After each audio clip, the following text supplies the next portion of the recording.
Richard Skipper celebrates. Every show is a celebration. Richard Skipper celebrates the best in entertainment. Each show, Richard delivers the artists you love, showcasing what makes them unique. Never gossipy. The antidote to a sometimes hectic world. Now, here's your host, Richard Skipper.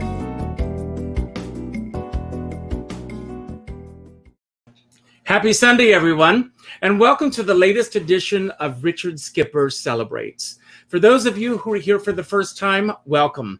My show is all about celebrating. It's about celebrating life, celebrating art, celebrating artists. What makes a great artist? How do they get from point A to point B and beyond? And today we have an amazing artist that I am very excited to be celebrating, and that's Adam Chester. But before we get to him and we bring him on today, I'm going to tell you a little bit about several things that we could be celebrating today. Did you know that today is According to Hoyle Day? Now, some of you who have seen my postings today may be going, what the hell is he talking about? Well, you see, when Milton Bradley started putting out a lot of board games, they put out a little booklet. And according to Hoyle, there were certain guidelines that you had to follow the games, the rules. So it would always say, according to Hoyle, the rules are. Well, the question is, does Adam Chester follow the rules? Do I follow the rules? Do you follow the rules? We're going to find out today. Today is also International Lemon Juice Day. I think every day has been Lemon Juice Day for the last year and a half. We've had a lot of lemons thrown at us. Have you taken the lemon juice, the bitter lemons? Have you turned it into lemonade? What have you done with the lemons? And today is also replace your own needs with someone else's needs today. Something that we should be doing every day. But forget about all that. Today, we've got Adam Chester, who is somewhere in his studio right now, making his way onto the screen with his coffee. I got my coffee. You see, in LA right now, it's 9 a.m. So it's an early morning, Adam, and thank you for being here. First of all, Adam, I want to say to everyone, Adam is an amazing musician. He's a great singer. He is a surrogate Sir Elton John, which we're going to talk about in a few moments.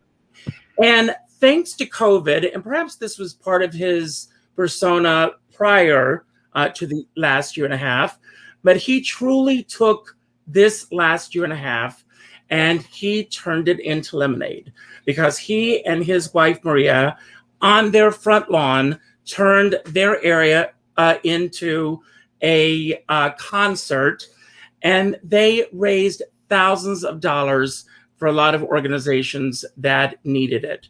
So you are worth celebrating for that, if nothing else. So thank you for that. Well, thank you for the introduction. I'm in a hit now, so good night, everybody. I want to begin. I want to ask you, how are you doing really in the midst of this crazy world we're in right now? I need a lot of help. Clearly, I'm a wreck emotionally. I am naked under this bathrobe here in a public place. It's not right in the head, really.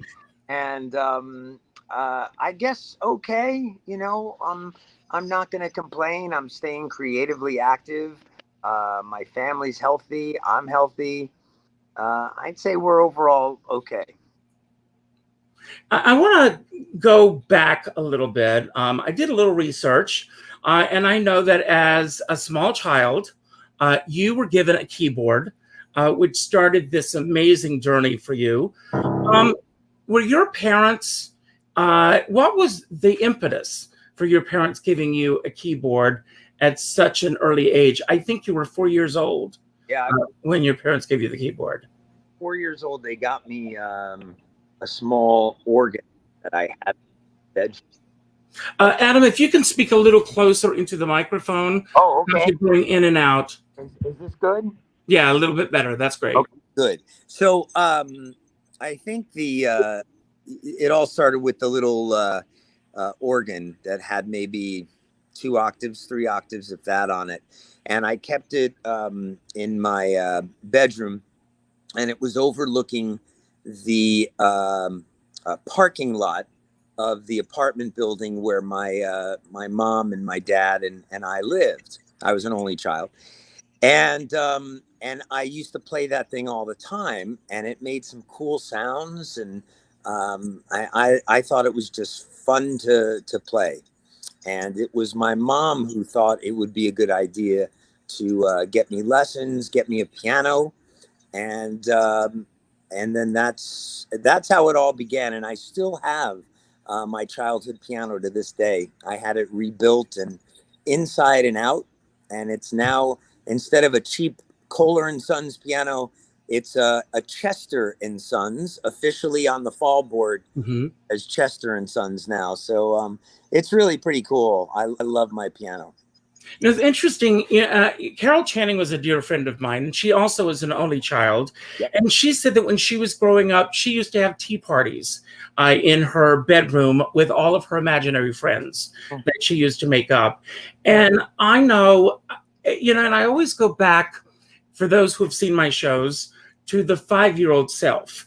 And with our show, we're going to go back to your 4-year-old self, because something happened when you were 4 years old in your school, and I hope you don't mind my going there. I don't know if it was an accident or if it was a deliberate action on your part. I'm playing Spirit. Going back in time. Yes, but if you can tell everyone what you did and the I peed aftermath. in my pants, okay? You happy? You got it out of me. I peed in my pants. Yes. But I did my research, so. God, I feel so exposed, literally. Yeah, I was in my class, and I was sitting there kind of jumping around. The teacher said, "Do you have to go?" And I said, "Nope, I'm good. And she asked me again when she saw me bouncing, and next thing you know, all hell broke loose. And I was sent home, and I felt absolutely somewhat proud on one hand, and somewhat humiliated on the other hand. And I just started playing my little keyboard.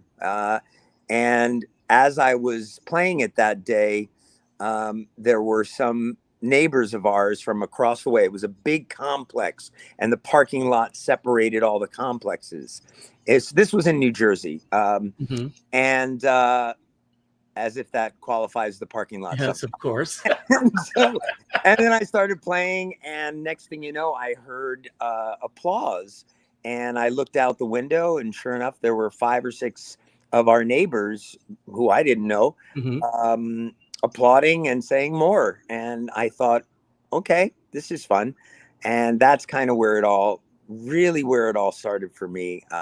So I realized how fun it was to play for people, to, just turn them on in some way. It was thrilling. Now, were you making things up, or were you actually, okay, yeah. So this was all from your head to your heart?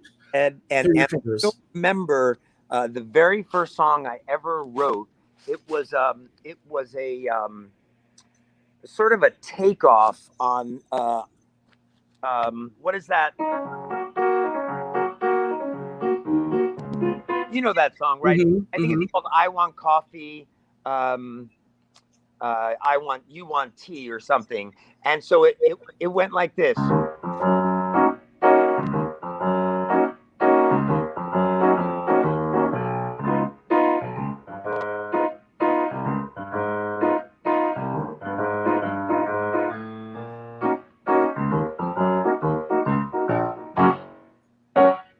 And that was it. Now, while this was going on, were your parents at home? My dad was working and my mom was home. So she was home. So she was very much aware of what was happening. As aware as my mother can be of things, yes. Okay. That's a whole other story. And at that moment, did your family realize that you had this gift, that you should pursue a career in music? Well, before that, when I was 2 years old, I was singing. They have reel-to-reel tapes of me singing Beatles songs with kind of nonsense syllables, but they were all in perfect key. And so they kind of knew then, and that's how the organ came about. And then that's how the piano came. But they knew that I was into coming up with melodies and just making stuff up. And I loved listening to classical composers and Beethoven and Schubert and Brahms and Tchaikovsky. All of these composers were like fascinating to me back then. And so I don't know where the Beatles came in or went out, but I was really heavily into classical. Now, did you grow up in a household where there was a lot of music playing all the time? It's funny. I don't think anyone's asked me that question. My grandmother and grandfather, who lived in Miami, who, when my father passed away of pancreatic cancer when I was 8. Oh, I'm sorry. Yeah, and we moved down to Florida to be close with them. So that's where music was heavily a huge element. Not so much with my mom and dad, but definitely with my grandmother. She was a violinist. There were tons of classical music albums everywhere in that house, and I would play them all, just go through her collection. And that's where it really started, when I was about 8, that I got totally submerged into classical music. And who were the people along the way who said, you really need to be on this path? You need to pursue a career as a musician? I guess, aside from my mom, who supported that, and all of my friends in Miami were, so supportive. My music teacher in school, Doug Burris, who had MS and was our inspiration growing up in high school, and I remember my mom once asked him, "Do you think you should go to California and pursue music seriously?" And he said, "Absolutely not." And it was like a huge shock. And because I was already I got into USC School of Music. And so when he said no, I was like, what? And he said, he's too emotional and he's going to get beaten down. And me just saying no right here made him upset. And it was like a test, and he said, you just have to be ready for every no you're going to get all the time. And I was like, wow, that was, but he was a huge supporter of me, and still is in the back of my head. Doug Burris is, pushing me along, saying, no, you don't belong there. And I'm like, yes, I do. And, so yeah, there were, he and my mom and my friends were always so supportive of me doing this. Before I get to the yeses and nos in your life, I want to go back to the what ifs. You were born in New Jersey? Yes. And growing up in New Jersey, what was the proximity to New York City, where you were? I guess maybe 40 minutes. Okay. My wife would know better. She's probably shaking her head going, no, you idiot, an hour. We were in Wayne. Okay. I know. I live very close. I know exactly where you grew up. Okay. So you weren't that far from growing up in the city. Did you get to New York City that often as a kid? Yes. Yeah, we'd go whenever we could, because my aunt lived in the Village on Charles Street. Okay. So we used to spend a lot of time in her apartment. And I had a lot of family in South Orange, Montclair. So that, these are just names to me now, because even though I go back there to visit, I don't know New Jersey anymore. So, but that is where I was born, in Paterson, actually. So with your father passing away at 8 years old, Yeah. for you, that of course is a life-changing, a major Yeah. life-changing moment in your life. Yeah. Was it that the Yeah. catalyst for your family moving Yes. to Florida? Yeah. And, To be close to her parents, which were my grandparents, Mhm. and so I grew up. That's what I remember as home, is Miami Beach, from when I was 8 till the end of high school. And he was a tough guy, into boxing and wrestling. Mhm. Then I started getting into going to boxing matches and wrestling matches, but everything musical really began in Miami for me. Seriously. Well, as graduation is on the horizon, what Yes. are you thinking of as, a direction that you want to go with in your life? Are you thinking of music? Yeah, it's all I was thinking of. And I thought, I got to get out of Miami. And I tried to get into UCLA, but I applied too late for School of Music. And then I got into USC for music, and I said, I'm out of here. And so that's where it all began, to go into theory and composition in University of Southern California, and just learn more about the craft, and do whatever I could to expand what I was able to write. And did you have any opportunities when you were in high school in Florida, as far as opportunities as a musician? As a musician, yeah, I played a lot of gigs. I bought a Honer D6 clavinet, which is so not a keyboard that you would tour around with. It's a funky, Casey and the Sunshine Band kind of. There's another Miami fella. Right. I tried to get him to play my wedding, and he wanted $80,000, and I was like, yeah, no.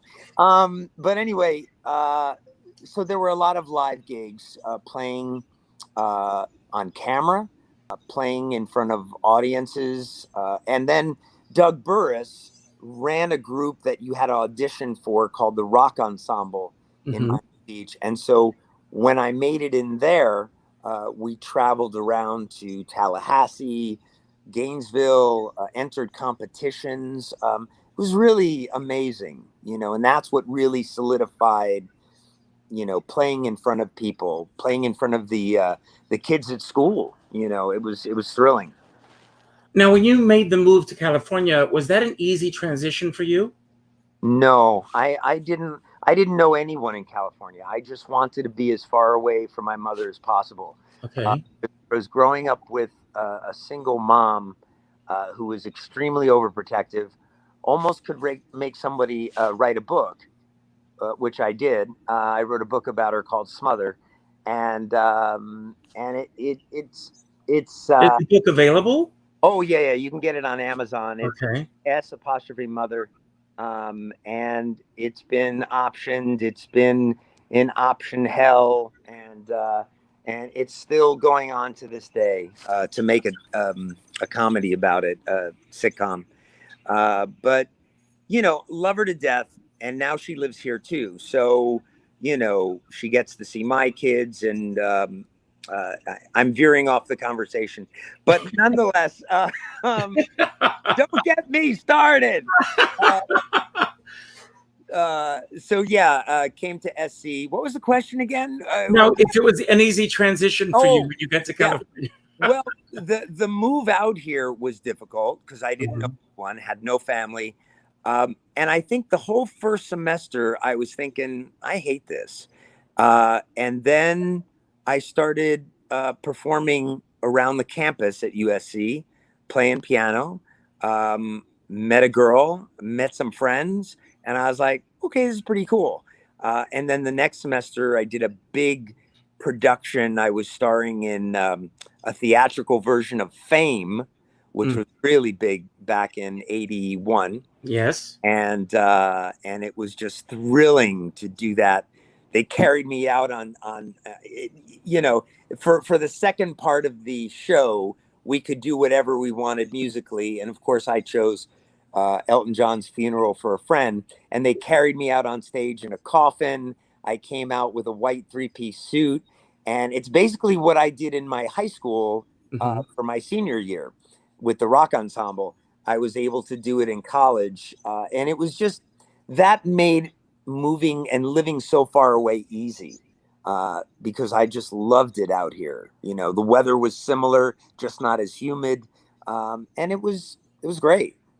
And I Now, never did you left. survive on gigs alone, or do you have other survival jobs as well? Well, so back then, I was just doing piano jobs. When I graduated SC, I got a job in a record store called Music Plus, because I thought, what else do you do with a music degree? And it was there that I met, as a customer, Elton's music director and guitarist, Davy Johnstone. So ultimately, that job, that minimum wage, crappy record store job, changed my life, because that's where I, Everyone pay attention. yeah, yeah, right. Mhm. I remember never being depressed about working there because it was fun. I was around music, and I was still young and goofing around. And, having met Davey there, it really changed everything. And I'm sure we'll get to that. But I was only doing the music store and then gigs. Now a whole different story, which is I have to have another job when I'm not on the road with Elton, because it can be very minimal, and then it can Mhm. be a lot of work. So you just never know. Well, before we get there, it's one thing when you are trying to establish yourself to get started and everything. The first goal, number one, is just survival. Yeah, You just got to survive. yeah. How ambitious were you in terms of mapping out a career for yourself? Did you have very specific goals for yourself, or were you just grabbing things as they came along? That's really what I was doing. I've never been a great planner, and my wife will testify to that. It's odd, but after having after being such a big shot in Miami, performing with the rock ensemble, I was homecoming king. All of these, like, oh, seriously, and then being such a big star at USC with all the shows and all of that. And then, oh, in my sophomore year, my friends and I did a music video to one of my songs called Think I'm Going Crazy. Mm-hmm. It was on MTV Basement Tapes in a competition for a record deal. It lost by literally 1% of the call in vote. And, but, so SC was incredible. And that's what motivated me, but I never had a set plan. It always seemed like things sort of fell into my lap, with Davey walking into Music Plus, with me meeting a manager at the time, my friend Paul Kaufman, who took me on. And, before any of my work with Elton, I was playing gigs, and I started working with Barry White, the big Mm-hmm. R&B singer. And I would go to his house twice a week, hang out with Barry, and write music. And he was going to produce me and his son, Barry Jr. And I wasn't crazy about what Barry Jr.'s contribution was. So I said, yeah, I'm kind of out. And I always regret that, because I maybe should have stuck with it. Who cares? But that's a regret that I didn't stick with that, because I know Barry Sr. Adored me. And when I told him, I don't really understand what your son is doing in this, I'm doing the writing, I'm playing piano, I'm singing. What's Mm-hmm. Barry Jr. doing? And Right. he said, well, he's going to dance. And I said, he's going to dance. And so that was that. And, cocky 21-year-old kid, I was like, yeah, I'm out. So it was these things that kept falling in my lap. And then I got Davey to start playing gigs with me out. And that's how I started getting around town and doing my music. Well, I want to go back to your first manager. Okay. He's still your manager, or Nope. okay? Nope. the first manager, what was it that the manager saw in you that he wanted to manage you? And what did you see in him as a manager that you wanted to sign with him? I think at the time, Paul was dealing with, he had 3 clients, myself, Isai Morales, who was in La Bamba, and he had Josh Brolin. And Josh had just come off of Gremlins, I guess. And he wasn't a huge superstar, though, you know, he was Josh Brolin. And so the 3 of us would hang, me, Josh, Isai, and Paul would all hang out. And I just thought, well, if Josh and Isai are with him, Paul's got to be good. And Paul was totally into my music. And I really appreciated that, because I had never had a business manager, a guy who said, I'm going to get you a deal somehow. So it was great to have him in my corner. He was consistently getting me into the studio. That's where Davey came in and played with me the first time. So it was really an exciting time. And then pushing that bunch of songs out, nothing happened. You know, we'd get bites, and then the bites wouldn't continue. And I had people at A&M Records jumping up in the room. I'll never forget it. In the middle of my playing one of my songs from that little CD live, and I finished the chorus, and they were like, yes, this is a hit. And I'm like, this is the beginning of my life. And that's what happens. You know, you go through these ups and downs, and you think you're going to make it, and then you don't. And then you rise up and you try it again. And it's like, I used to put an age limit to this. I used to say, when I'm 28, and if I haven't made it by then, I'm done. But if that's the way you think, then it's not going to happen, because there is no age. You just do what you do, and hopefully it'll catch on. You know, maybe you have to cut your ear off and be Van Gogh. I don't know. But it's like, this is all I do. So while I do... What were you saying? Were you saying by the time I'm 28, I want to be a songwriter? I want to be... I want to be a successful songwriter. I want to have a song on the charts. I want to be touring. You know, I dreamt of being, you know, a big star, because I had it in my head, like my oldest son does now.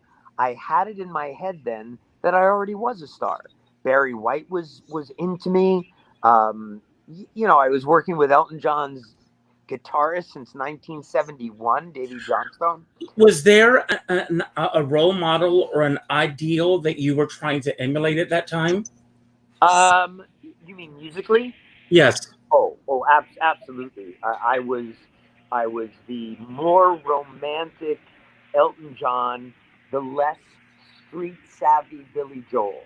I was the piano guy, who could make people cry with not how bad I was, hopefully, but how emotionally touching the songs and the lyrics were. I was always into getting people to feel through music.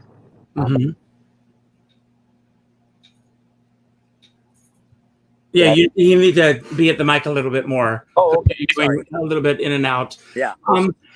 So you're having this career with stops and starts along the way. Right. You started working with Sir Elton John in 2005. Am I correct? Yes. How did that meeting, the first meeting, come about? That was, obviously you have the connections. Yeah. But how did the first, time that you met Sir Elton John come about? Yeah. I'll never forget it. It was in Boston, and I had been rehearsing the band in LA for the album Captain Fantastic big reunion. I forget. I think it was the 30th year release. And so I was going through all these songs that the band hadn't played in decades. Some of the newer members had never played these songs. And so they got a CD of that to Elton, and Elton said, let's bring him out to Boston and have him rehearse us there. And I was like, wow, because I thought I was done. Once I was done rehearsing in LA, I thought, wow, that was awesome. See you guys later. But then they took me to Boston and New York. So when you recalled that you were just told you're just going to come in to rehearse with a band, Yes, that's it. that's it. Then you're done. You're our surrogate Elton. You'll sit in for Elton at the piano, play his parts, sing his parts, so he doesn't have to be there, and then you're done. Was And it a handshake basis? Was this a contract that you signed? no contract. It was all because Davey knew me. He knew what I was capable of doing, and he brought me in, and I did those rehearsals, and it was beyond spectacular. It was insane, and I have recordings of all of it. It's insane to listen to some of it. It's beautiful, and I came in with the energy and the excitement that Elton probably had when he wrote those songs, and the band hadn't really seen that because it's same old, same old. It's a job, you know. Mhm. And I brought this, innocent, childlike wonder, wide-eyed wonderment, I call it. And so Elton invited me to go to Boston and New York, and we were in some rehearsal stage, and in Boston, and it was near a church, and I was rehearsing on stage with the band, the small choir, the lighting guys, some agents, and very few other people. It was just private, and we just got the word Elton's here. Elton's here. Yeah. So we stopped the rehearsal. I go outside. Davey's with me, and it was a long driveway, into this studio, and the church bells nearby started ringing, and it was 12 o'clock. And I looked He at planned that, didn't he? I looked at Davey and I said, "Ask not whom the bell tolls for." And he said, "Oh my God, it's gonna go fine." So Elton gets out of the limousine and he walks over to me, and Davey says, "Elton, this is Adam. Hello, Adam." And he shakes my hand, gives me a little hug, and that was it.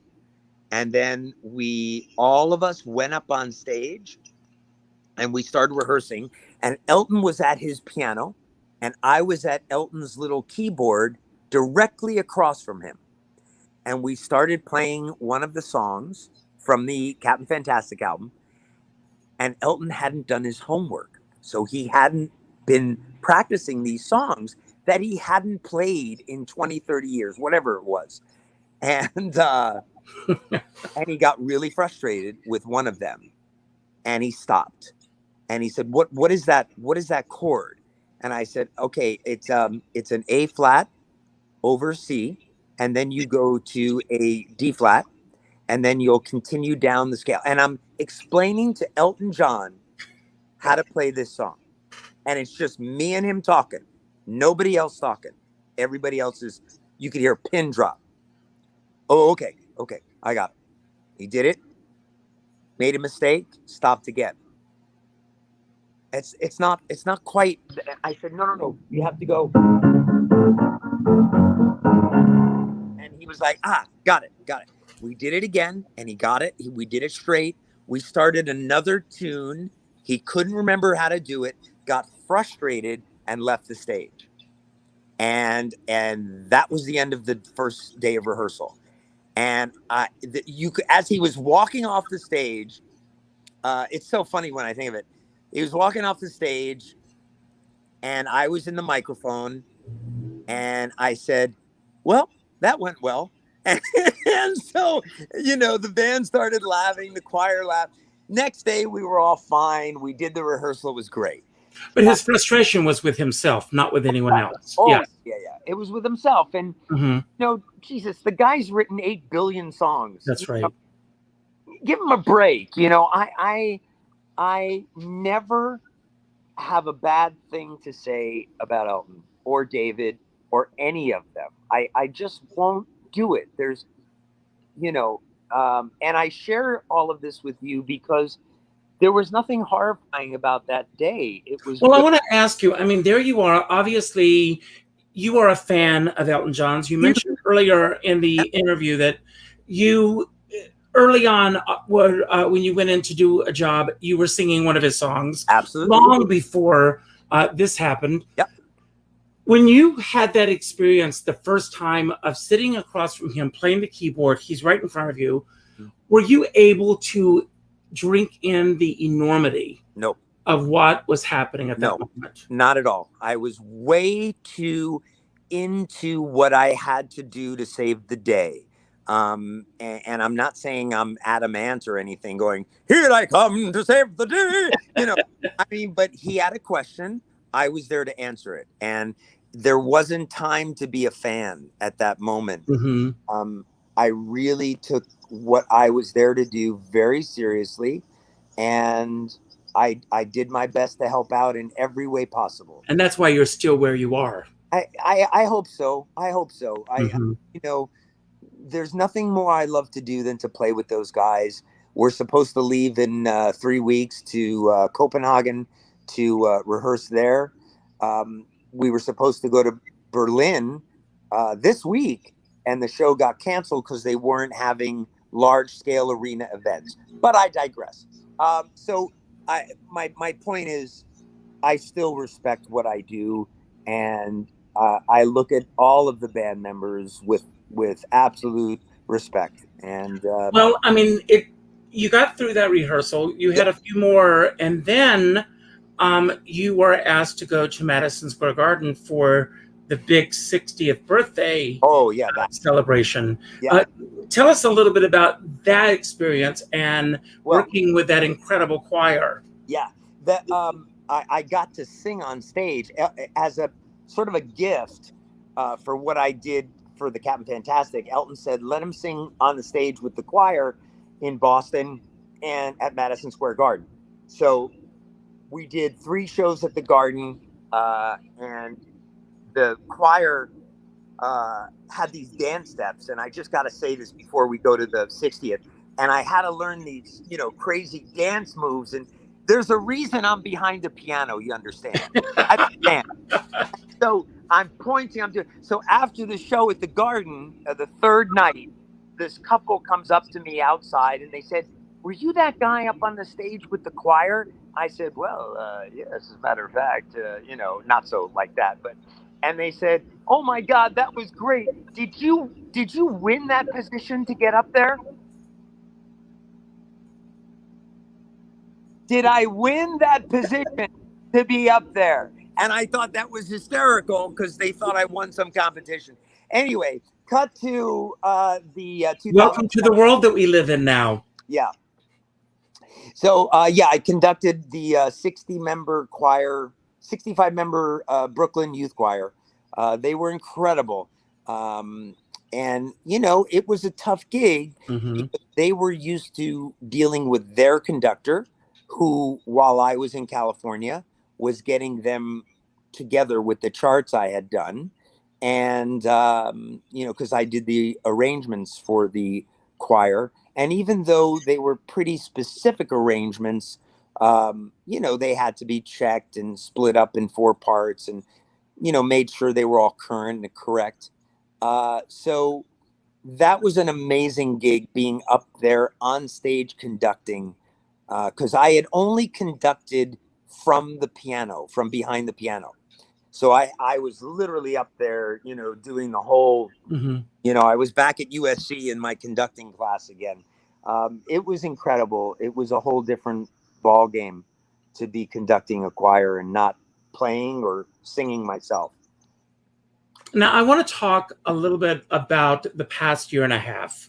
Yeah. I want to talk about where your career was on March 11th of last year. Yeah. Because March 12th was when everything shut down. What did your calendar look like when you first got word that things were starting to shut down? Yeah, well, we were scheduled to go, the band and I were scheduled to go to Toronto for a rehearsal. and that was on my calendar. I had a gig playing every Tuesday at the Sunset Marquee in LA, and I had a gig every Wednesday playing at the Four Seasons in Beverly Hills. All of that went bye-bye.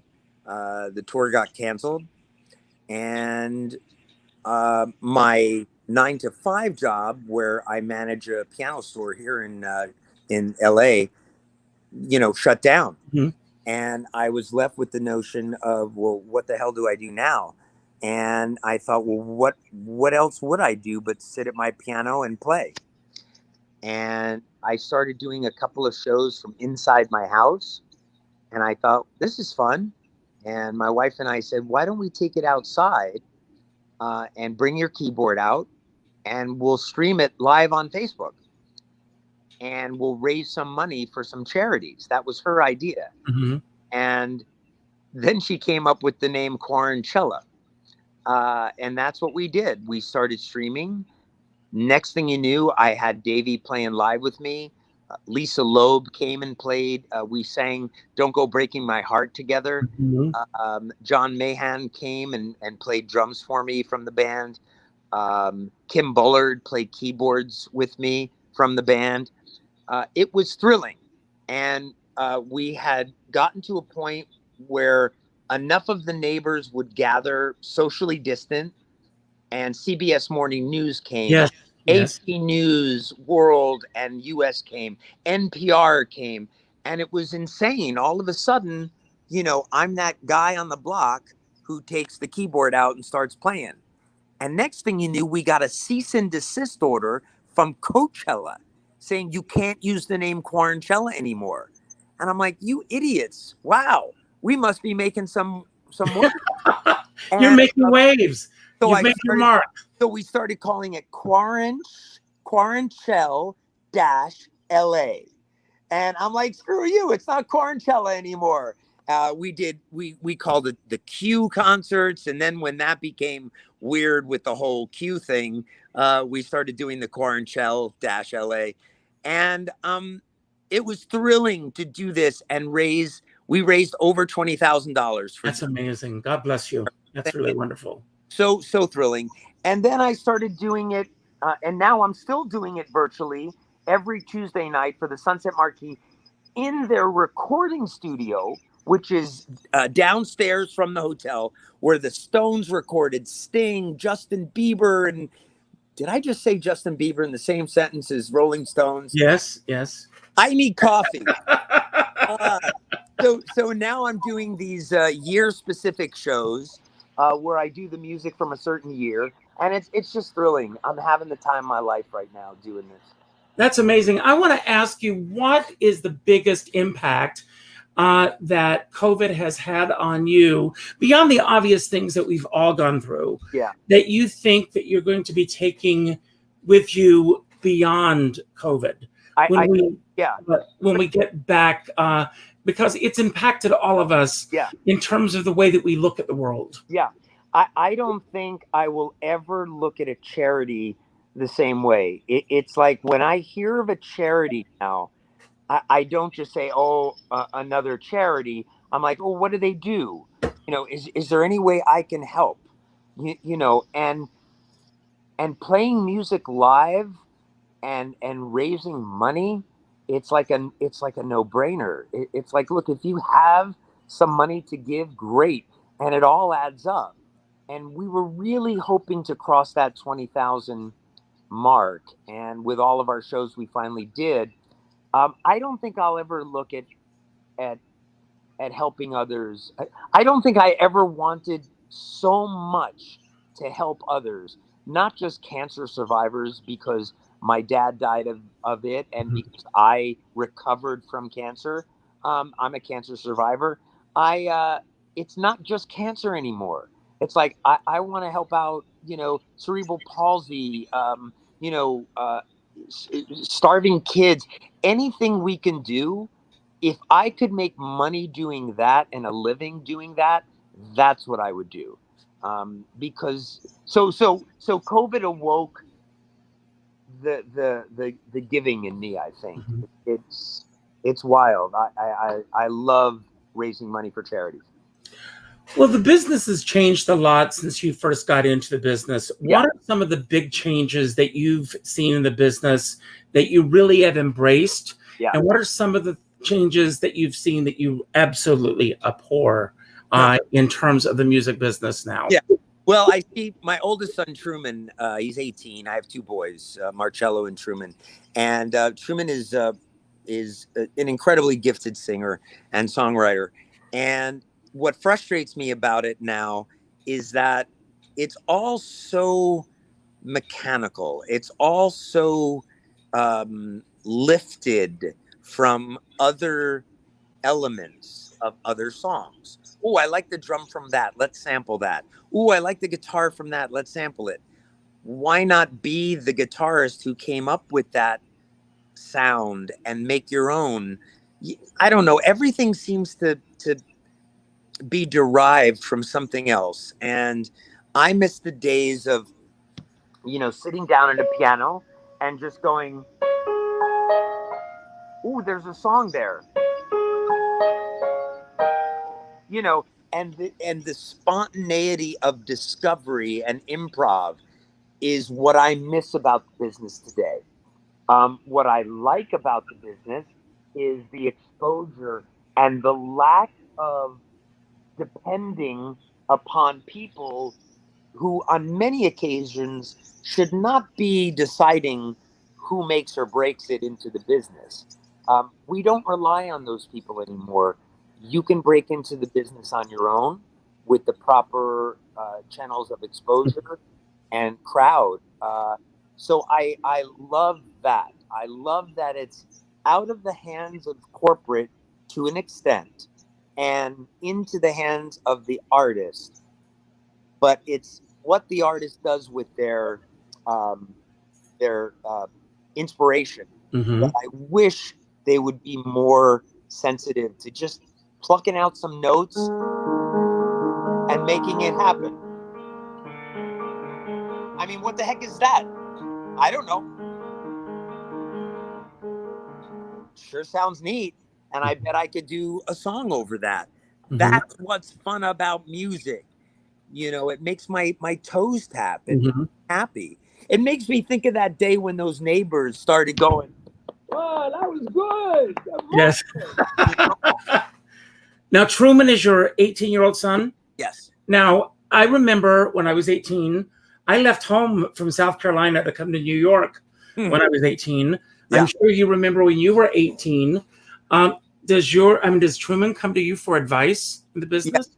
Yeah, he definitely. Well, to an extent, he thinks I'm way too old-fashioned, musically, and Marcello, my youngest, is listening to songs from the 70s and the 80s, and I'm like, oh my God, he's listening to, what the hell is my hair doing? It's great. You got lots of it. He's listening to all this crazy stuff that I loved.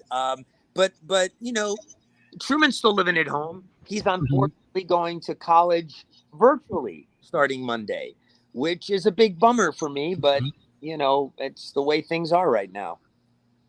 It certainly is a different world that we're living in. Absolutely. Yeah. Thank you.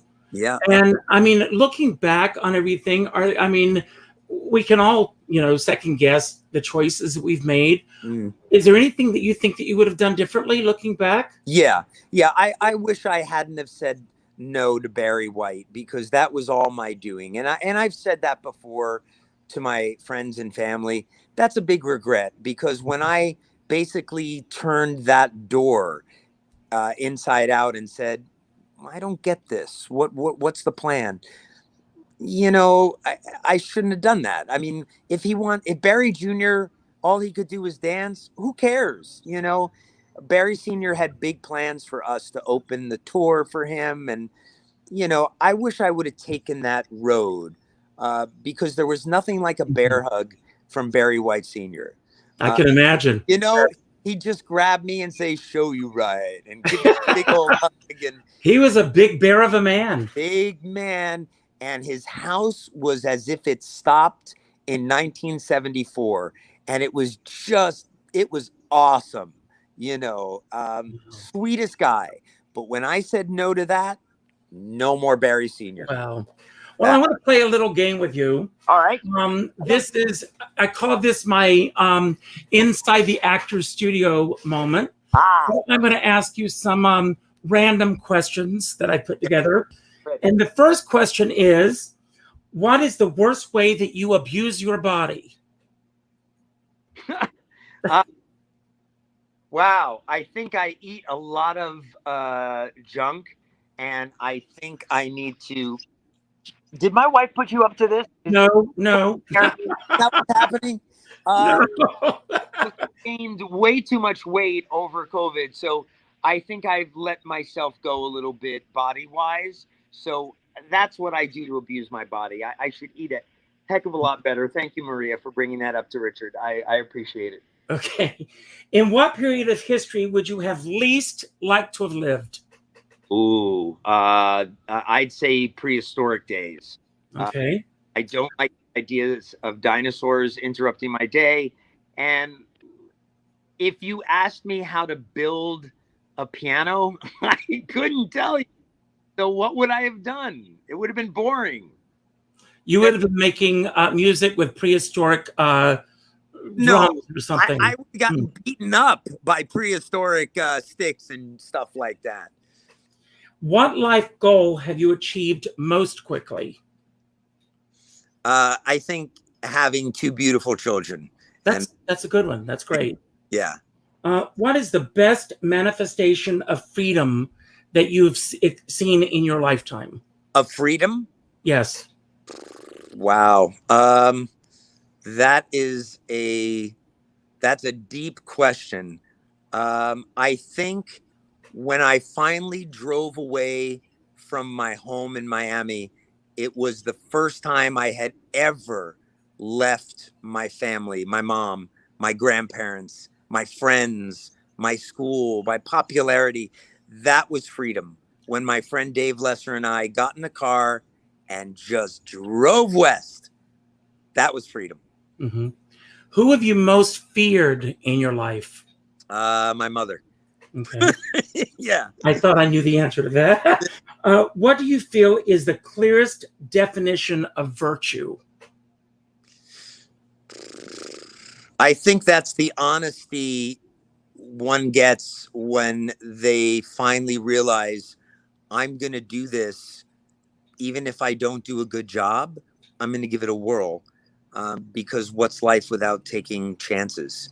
Mm-hmm. And I think that's a virtue I've learned over the years. Why not? Let's give it a whirl. Great answer.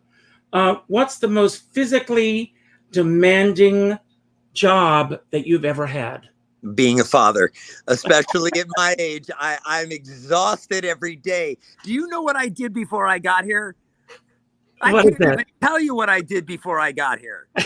I've been up since 4:30 in the morning. Wow. Yeah. Well, and my last question for you is, in what way are you most competitive? I'm competitive in everything. I like winning. I like winning at tennis. I like winning at bowling. I like when things turn out right musically. When I arranged the choir part for an Elton song called Home Again, and I heard the choir sing it right, and it was like the first time a piece of music I wrote at the piano came alive in front of Elton, and I was like, that's amazing. And I literally cried in London when I heard the choir sing it. I couldn't have dreamed it would have been better. And I don't even remember the question, but there's the honest answer. Great. I have a question from one of our viewers, from Glenn. Adam, how many pianos do you have? I have one acoustic piano that my mom and dad bought me that I rebuilt. And then I have several keyboards, maybe 1, 2, 3, 4 keyboards. Okay. So don't go anywhere for a minute. I want to thank everyone for being here today.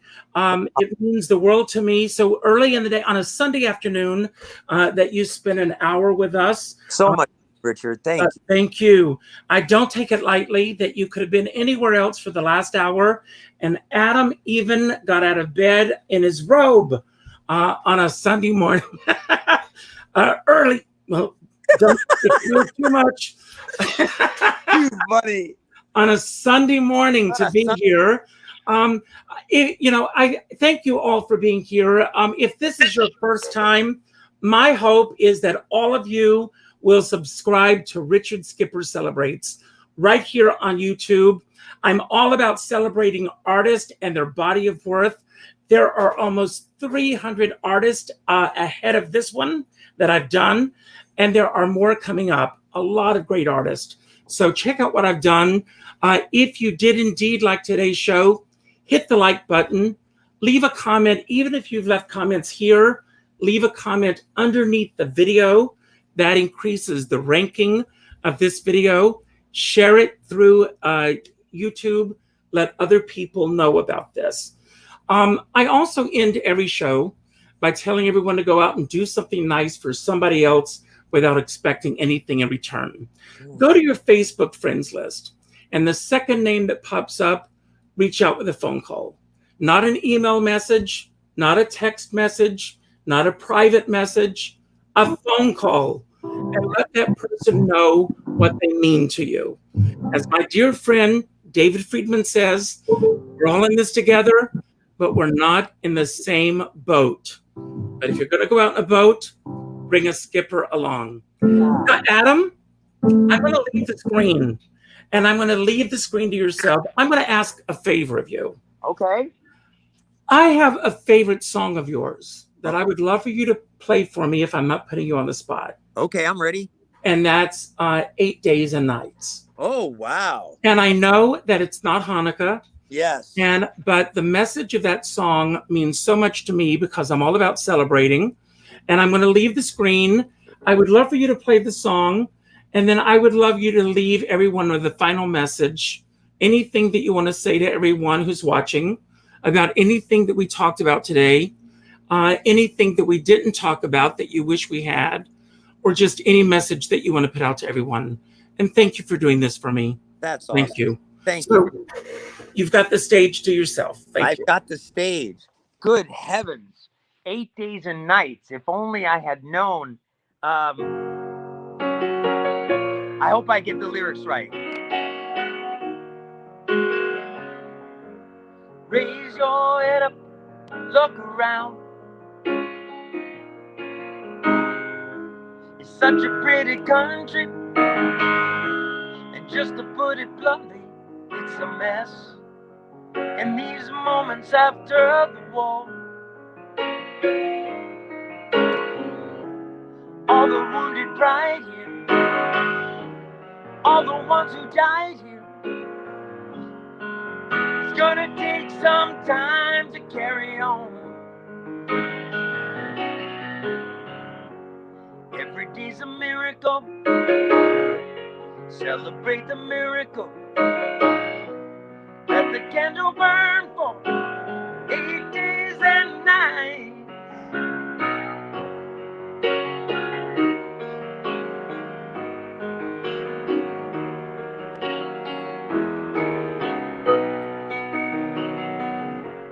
Every day's a miracle.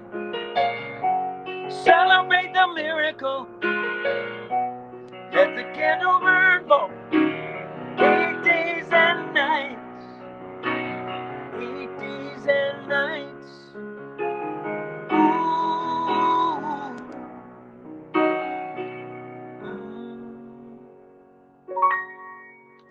That was without the second verse on purpose. I didn't forget the lyrics, but a little abridged version of my Hanukkah song. Thank you all for tuning in, and really appreciate it. I have a YouTube channel. If you want to subscribe to, that would be great. Tell a friend about it. It's youtube.com/ I think Adam Chester. Check out my virtual shows, which happen at Sunset Marquee live from their studio, the Nightbird Studios, every Tuesday, 7 p.m. Pacific time, for an hour of music from a certain year. I call the show Your Date Tonight. Anyway, and thank you, Richard, and really appreciate this opportunity to play for you on your show. Such an honor to be here. And I think I'm going to go back to bed now. Bye, everybody.